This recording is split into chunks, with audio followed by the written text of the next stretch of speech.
So hi folks, Mr. Hickey here with a follow-up video on Problems by Julie O'Callaghan, and I'm also going to explain in this video your bit of work for today. Alright, so I hope you find both interesting.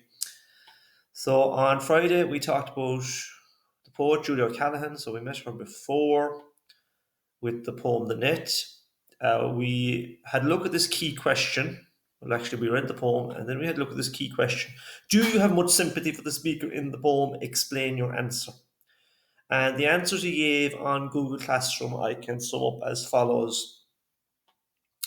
I suppose with one exception, right, which is fair enough, one person felt, you need people that question everything, and that's fair enough. However, I think the broad consensus was that she is not a person you would like to meet or be with.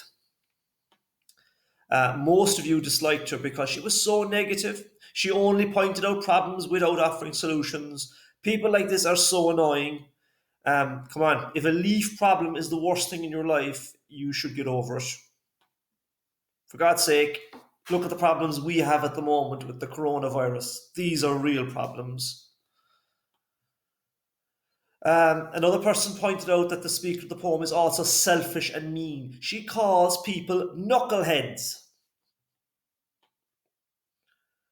Now, my own personal thoughts on it is, a person from the third world, from the very poorest of countries, would love to have this person's problems.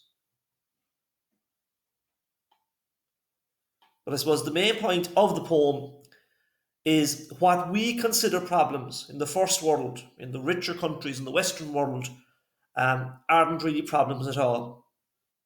In the wealthy first world, where we live, we blow our problems out of proportion.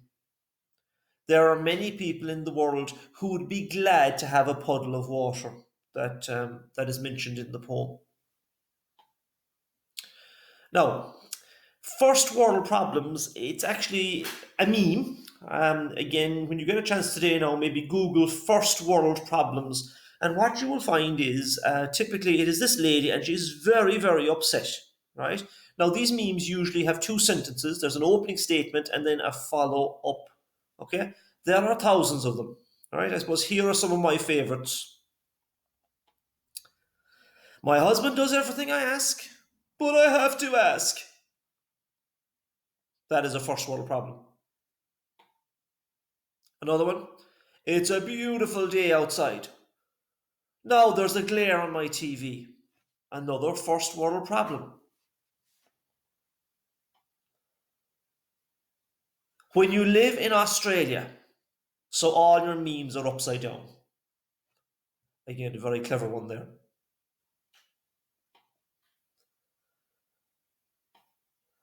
Now, I suppose the last time this poem was on the Leaving Cert, I would have thrown it out to the class and said, what are your first world problems? And here's a selection of the things they came up with. So you can have a read of those there. Someone had an iPhone 7, but they wanted an iPhone X. What's wrong with the iPhone 7? Does the job. Another person complained that they weren't able to watch their favourite TV programme because they had an exam. Buddy, be glad. You're in school. You get an education. Exams are part of it. Another person mentioned the loading icon. That actually might be me because, as you know from school, when I see it, I get very impatient. You just want to get on with things, get on with the class. But 99 times out of 100, the video does upload. We get to watch it, but still, people get impatient, including myself. When you max your data, was another one. Another first world problem. Getting up in the morning, your battery dies, and you've no service. Okay. Again, if that's the worst thing in your life, you're not doing too bad. But we think it is the worst thing in our lives. These are why they're called first world problems. Now, keep calm. It's over to you now. Now, today's work, what I want you to do is... Second, I'll just get out of this. What I have done is... I want